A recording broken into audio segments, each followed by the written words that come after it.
Assalamualaikum warahmatullahi wabarakatuh.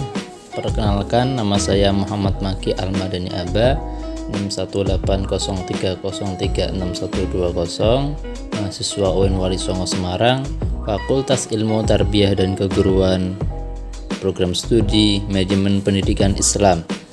Dalam video kali ini saya akan menjelaskan kepada Anda mengenai manajemen pemasaran pendidikan.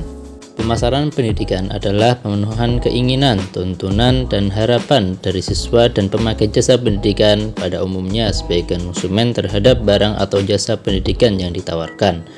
Persaingan yang semakin ketat membuat sekolah harus memperhatikan aspek pemasaran yang tepat.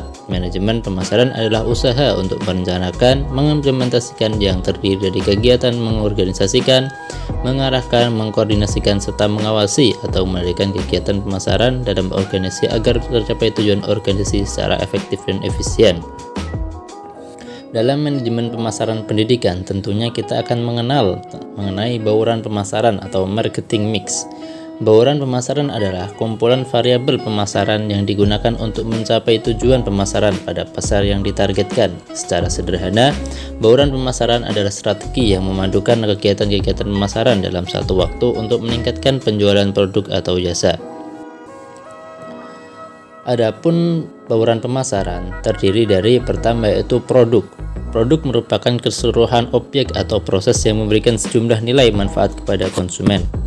Lalu kedua ada price, yaitu pembiayaan yang membandingkan pengeluaran dan pendapatan pelanggan jasa pendidikan atau harga yang dikenakan kepada pelanggan jasa pendidikan. 3. Place atau lokasi, yaitu tempat sekolah berada, kemudahan akses, penampilan, dan kondisi sekolah secara keseluruhan. 4. Promotion atau promosi, yaitu kemampuan mengkomunikasikan manfaat yang diperoleh sekolah ke pelanggan potensial sekolah. Lalu ada physical facility, yaitu fasilitas fisik yang dimiliki sekolah untuk berlangsungnya proses pembelajaran dan pelayanan kepada pelanggan jasa pendidikan. Lalu ada proses, yaitu sistem operasional sekolah untuk mengatur pemasaran jasa pendidikan dengan dampak yang jelas terhadap penempatan karyawan sekolah dalam hal pembagian tugas tanggung jawab untuk mengkoordinasikan dan mencari sumber daya bagi strategi pemasaran jasa pendidikan. Dan terakhir ada people atau orang, yaitu orang-orang yang terlibat dalam menyediakan jasa pendidikan meliputi kepala sekolah, wakil kepala sekolah, dewan guru, karyawan, komite, dan pengurus. Dalam manajemen pemasaran pendidikan tentunya tidak akan lepas dari tahapan-tahapan fungsi manajemen pemasaran pendidikan yang terdiri dari perencanaan, pengorganisasian, pelaksanaan, dan pengawasan. Pertama, perencanaan pemasaran pendidikan. Perencanaan pemasaran pendidikan terbagi menjadi dua, yaitu perencanaan internal dan perencanaan eksternal.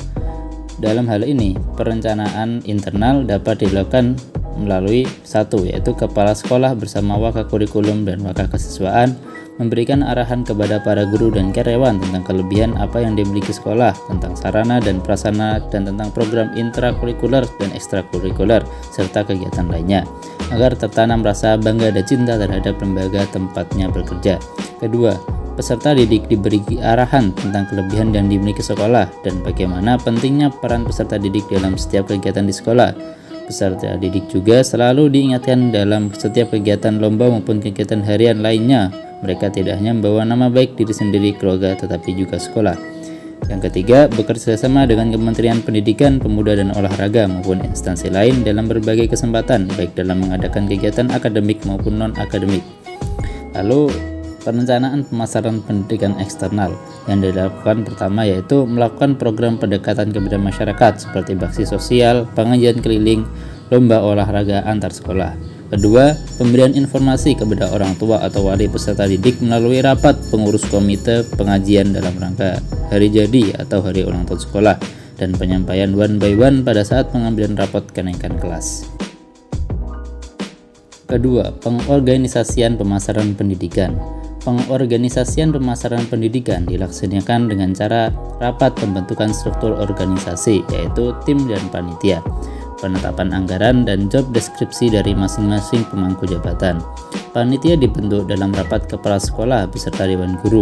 Dalam kepanitiaan, kepala sekolah berperan sebagai penanggung jawab, sedangkan ketua panitia, yaitu wakakesiswaan dan jabatan lain diisi dari dewan guru dan staf tata usaha. Waka kesiswaan juga akan melibatkan pengurus organisasi intrasekolah atau OSIS dalam kegiatan pemasaran dengan asumsi calon peserta didik akan lebih tertarik dengan mendengar langsung tentang kegiatan dan kelebihan sekolah dari kakak kelasnya. Setelah kepanitiaan terbentuk, akan diadakan rapat panitia dalam rangka penyusunan jadwal dan pelaksanaan kegiatan serta anggaran yang dibutuhkan. Panitia akan membuat proposal dan program kegiatan yang akan diajukan persetujuannya kepada kepala sekolah. Setelah program disetujui dan ditandatangani, barulah program tersebut dilaksanakan.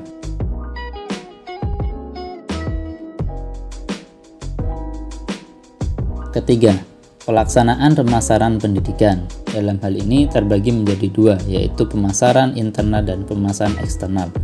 Pemasaran internal sendiri dilaksanakan di dalam lingkungan sekolah dan kepada semua sumber daya manusia yang ada di sekolah. Tujuannya adalah agar terjaga dan meningkatnya loyalitas terhadap sekolah. Semua personil sekolah merasa bangga akan sekolahnya dan pelaksanaan pemasaran akan berjalan lancar.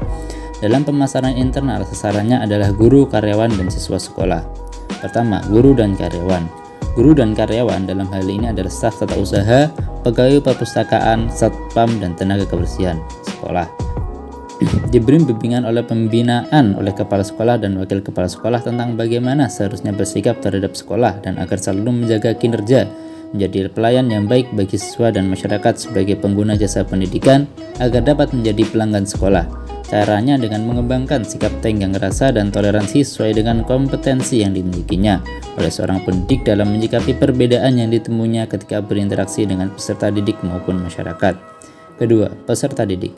Peserta didik secara rutin diberi pembinaan tentang tata tertib sekolah dan diberikan motivasi belajar agar dapat belajar dengan baik dan sungguh-sungguh. Bimbingan dan motivasi ini dilakukan baik dalam kegiatan intrakurikuler maupun ekstrakurikuler. Penambahan jam belajar akan diberikan kepada peserta didik kelas 9 dimulai awal semester genap agar mendapat nilai ujian yang baik. Peserta didik yang berprestasi akan mendapatkan reward dari sekolah. Pemasaran eksternal. Pemasaran promosi eksternal untuk menarik minat masyarakat sebagai pelanggan jasa pendidikan ini tidak hanya dengan sosialisasi ke jenjang pendidikan di bawahnya menjelang tahun ajaran baru, tetapi dengan berbagai cara yang dilaksanakan secara rutin, diantaranya dengan cara pertama, mengadakan kegiatan bakti sosial, kedua, pengajian rutin, ketiga, mengadakan lomba, keempat, pengajian akbar dalam rangka hari jadi sekolah, dan kelima dan yaitu terakhir, pesan langsung kepada orang tua peserta didik pada saat penerimaan raport atau kenaikan kelas, yaitu agar menyekolahkan lagi anak-anak mereka atau saudara ataupun tetangganya di sekolah tersebut.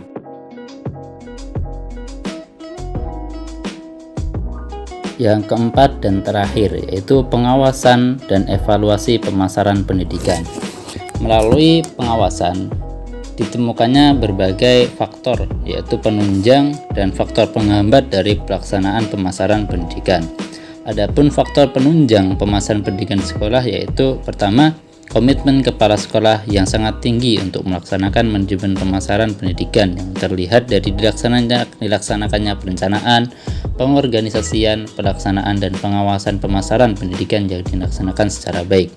Kedua, dukungan warga sekolah dan warga masyarakat seperti pengurus komite sekolah dan orang tua atau wali peserta didik yang tinggi dapat dilihat dari pemenuhan harapan dan keinginan orang tua seperti peningkatan prestasi peserta didik.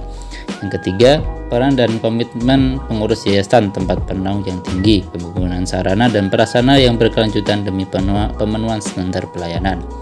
Adapun faktor penghambat dari pelaksanaan pemasaran pendidikan di sekolah yaitu kurangnya komunikasi antar warga sekolah. Meskipun dalam sosialisasi maupun penyusunan visi, misi, dan tujuan sekolah, kepala sekolah telah membentuk perencanaan yang telah dirumuskan bersama, namun perbedaan pemahaman dan pendapat dari guru dan karyawan dalam pelaksanaan pemasaran. Hal ini dikarenakan tidak semua guru dan karyawan dilibatkan dalam tim pemasaran. Oleh karena itu, agar tidak menimbulkan kecemburuan dan persepsi negatif di kalangan guru dan karyawan yang tidak dilibatkan ini, kepala sekolah harus secara transparan menginformasikan strategi maupun kebijakan pemasaran lainnya termasuk tim pengembang sekolah kepada seluruh warga sekolah. Tanggapan yang kurang baik dari guru dan karyawan yang menyatakan tidak tahu karena saat tidak dilibatkan. Kedua, kurangnya tanggapan dan persepsi orang tua dan masyarakat tentang sosialisasi dari sekolah. Ketiga, sekolah pesaing lain. Dan keempat, sarana dan prasarana yang kurang mendukung. Terima kasih telah menonton video ini. Apabila Anda suka, silahkan like, dan apabila tidak suka, silahkan dislike. Dan jangan lupa tinggalkan komentar yang membangun untuk perkembangan channel ini selanjutnya. Wassalamualaikum warahmatullahi wabarakatuh.